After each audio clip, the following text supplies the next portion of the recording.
ராஜாங்கத்துக்கிட்ட ஈஸ்வரி சொல்றாங்க, மாமா இன்னைக்கு வீட்ல சமைக்கல. சாவித்திரி சொல்றாங்க, அதனாலதான் எல்லாருக்கும் ஹோட்டல்ல டிஃபன் வாங்கியிருக்கோம். ராஜாங்கம் சொல்றாரு, இது ஹோட்டல் சாப்பாடு மாதிரி இல்லையே. அப்ப ஈஸ்வரி சொல்றாங்க, நம்ம கேஷியர் தான் போய் வாங்கிட்டு வந்தாரு. ராஜாங்கம் கேஷியரை கூப்பிடுறாரு. எந்த ஹோட்டல்ல இருந்து டிஃபன் வாங்கிட்டு வந்தீங்க?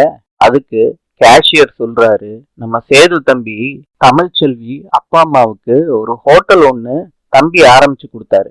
அந்த ஹோட்டல்ல இருந்து வாங்கிட்டு வந்தோம். இப்ப ராஜாங்கம் சொல்றாரு, சன்னியாசி சேதுவுக்கு போன் அடிச்சு வர சொல்லு அப்படின்னு சொல்லிட்டு சாப்பிடாம எந்திரிச்சு போறாரு ராஜாங்கம். சேதுவும் வேலையெல்லாம் முடிச்சுட்டு வீட்டுக்கு வர்றாரு. அப்பா நீங்க கூப்பிட்டு விட்டதா சொன்னாங்க. இப்ப சன்னியாசி கேக்குறாரு, உன் மாமியார் குடும்பத்துக்கு ஹோட்டல் ஆரம்பிச்சு கொடுத்தியே, அதெல்லாம் உண்மையாப்பா?